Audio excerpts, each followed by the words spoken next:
국민카드로 결제를 만약에 한다면은 그 돈을 국민카드가 그냥 가져가 버릴 거예요. 나한테 안 주고. 그러니까 곤란하죠. 직업을 가지고 있다가 회생을 하면 잘리나요? 보증 연장이 안 되니까 그때는 그 직업을 계속할 수가 없게 되겠죠. 미리 카드로 구매하셔서 영업을 영위하시던 분들은 조금 곤란할 수 있다.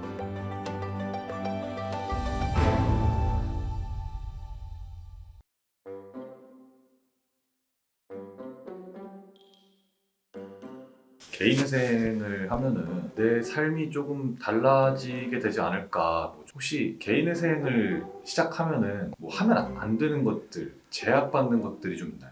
우선 법적인 제약은 없어요. 개인회생을 하면은 이러이러한 불이익이 있다라는 제한은 없는데, 다만 개인회생을 하게 되면은 신용정보원이라는 게 뭐냐면은 우리나라의 모든 금융사로부터 그 사람의 신용에 대한 정보를 수집해서 통합적으로 신용정보를 등록해서 관리하는 기관이에요. 우리가 보통 연체를 하게 되면은 그곳에 연체 정보가 등록돼서 내가 신한카드에 연체가 있더라도 국민카드에서도 알게 되는 거죠. 그런데 개인회생을 하게 되면은 거기에 공공정보로 개인회생을 진행하고 있다라는 정보가 등록이 돼요. 그러면은 그 효과로서 내 신용을 기초로 해서 대출을 받는다거나 보증을 서는 게 좀 불가능해집니다.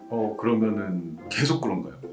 계속 그러지는 않고요. 개인회생 기간 동안은 안 돼요. 그 공공정보가 삭제되기 전까지는. 그 공공정보는 개인회생이 끝나야지, 면책을 받아야지 삭제가 되고요. 이 경우에 조금은 직업을 선택할 때 문제가 생길 수가 있어요. 가장 대표적인 게 보험 설계사인데, 보험 설계사로 회사에 들어가려면은 서울보증보험으로부터 보증을 끊어야 돼요. 그 보증을 끊는 게 안 됩니다. 이런 점을 좀 참고를 하셔야 되고, 또 많은 분들이 물어보시는 게 인터넷 개통돼요? 휴대폰 사용할 수 있어요? 이러는데, 인터넷 개통도 되고 휴대폰 사용도 할 수가 있어요. 안 되는 건 뭐냐면, 휴대폰 같은 경우에 공기계 값을 할부로 해서 요금제에 나눠서 한 36개월 분할해서 내는 거 있죠. 이런 할부를 할 때에는 반드시 신용정보 조회가 들어가는데, 이 신용정보 조회가 들어가면은 이 사람은 신용이 없으니까 걔 할부로 단말기를 구매할 수는 없겠죠. 그게 아니라 내가 단말기가 있거나 단말기를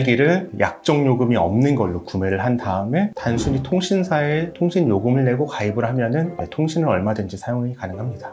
그러면은 개인회생 하는 사람들은 도중에 핸드폰 바꾸려면은 뭔가 체감이 좀 되겠네요. 내가 개인회생 중이라. 그쵸. 그런 경우에 신용정보조회가 들어가니까요. 근데 그게 아니라 내가 휴대폰을 바꿀 때는 일시불로 살 수밖에 없겠고요. 일시불로 사면은 그 번호를 그대로 사용하는 거에 있어서는 문제가 안 생깁니다. 다만 내가 통신사에 대해서도 연체 상태에서 개인회생을 들어갔다. 그러면 통신사 내부적으로 이제 신용이 관리가 되기 때문에 그 경우에 통신사에서 가입을 거절할 수도 있겠죠. 보험 설계사 말고 네. 다른 직업도 있나요? 저희가 대표적으로 접한 거는 보험 설계사인데, 신용조회를 요구하는 직업이 그렇게 많지는 않아요. 근데 신용조회를 요구하는 직업 같은 경우에는 아마 본인이 구직하시는 분이면 알게 될 거예요. 보통의 직장들은 신용조회를 하지 않아요. 그러니까 아무 문제가 없고, 이런 영업직 같은 경우에 아니면 약간 프리랜서 비슷하게 근무하는 업무 같은 경우에는 신용조회를 요구하는 경우가 가끔씩 있고, 그런 경우에는 안 됩니다. 그러면은 이미 신용조회를 요구하는 직업을 가지고 있다가 회생을 하면 잘리나요? 보증 연장이 안 되니까 그때는 그 직업을 계속할 수가 없게 되겠죠. 보험 그렇습니다. 설계사 하다가 개인회생을 하면은 보험 설계사 자격이 박탈되나요? 제가 그 정확한 메커니즘은 모르겠지만 아마 이런 것 같아요. 그 설계사가 잘못 보험을 설계해 줬을 때 보험회사가 손해배상 책임을 지게 되니까 그에 대한 구상권 책임을 묻기 위해서 설계사가 보증보험에 가입할 것을 요구하는 건데, 이 보증보험을 가입을 못하는 설계사다? 그러면은 더 이상 보험회사가 보험설계사와 계약을 체결하지 않겠죠. 위탁계약을 체결하지 않으니까 직업을 잃게 되겠죠. 그런 사람들은 다른 사람 명의로 계약하든 이런 식으로 또 헤쳐나가지 않을까요? 방법은 여러 가지 있을 수 있으니까요. 또 안 되는 거는 직접적으로 금지되는 거는 아닌데, 사실상 도박을 하던 분 같은 경우에는 다시 도박을 하게 되면은 그런 내용이 인가결정 전에 발견이 되면은 개인회생을 인가받는데 문제가 생기는 경우가 생기고요. 그 이외에는 생각을 해도 없는 것 같아요. 카드 사용 안 되나요? 이런 것도 많이 물어보죠. 신용카드 사용은 당연히 안 되고요. 체크카드는 얼마든지 사용할 수 있고요. 통장 거래도 못 한다고 생각하는 사람들도 있어요. 그런데 통장 거래 할 수 있고요. 다만 내가 대출을 받은 은행, 신한은행에서 대출을 받았는데 그거를 내가 연체를 하다가 그 신한은행을 채권자로 해서 개인회생을 들어갔다면 내가 통장을 쓸 수 있지만 신한은행 입장에서는 내 통장에 있는 돈을 빼가는 게 자유예요. 상계권이라고 하는데, 그러니까 사용할 수 있지만 사용 안 하는 게 낫겠죠. 채권자 은행에 대해서는.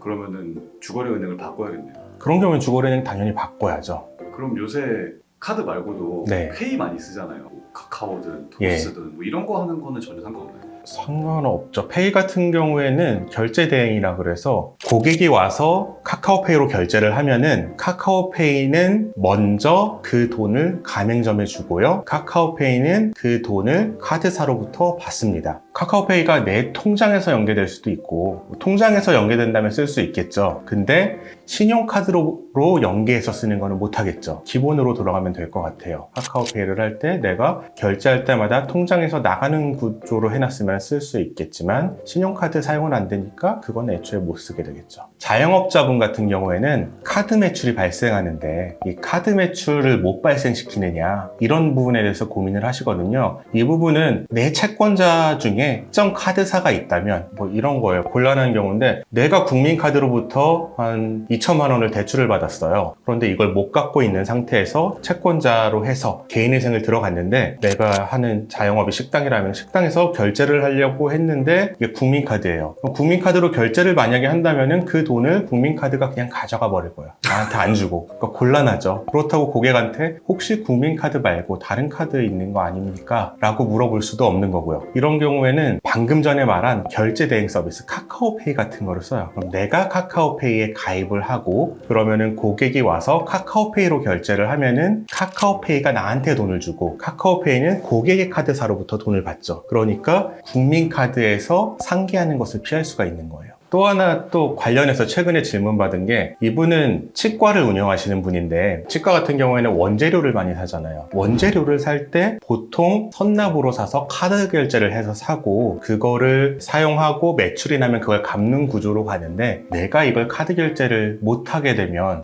내 밑에서 일하는 직원들이 알게 되지 않을까요? 그래서 내가 개인회생 하는 걸 직원들이 알게 되면은 요새 직원 구하기도 힘든데 그럼 직원들이 떠나서 결국에는 치과 운영 자체가 어려워질 것 같아서 곤란하다 이런 얘기가 있었어요. 이거는 저도 한 번도 생각을 못 해봤던 거거든요. 원자재를 그게 뭐 식료품이든 아니면은 병원을 운영하면서 필요한 의료기기든 미리 카드로 구매하셔서 영업을 영위하시던 분들은 조금 곤란할 수 있다 이런 점도 있더라고요.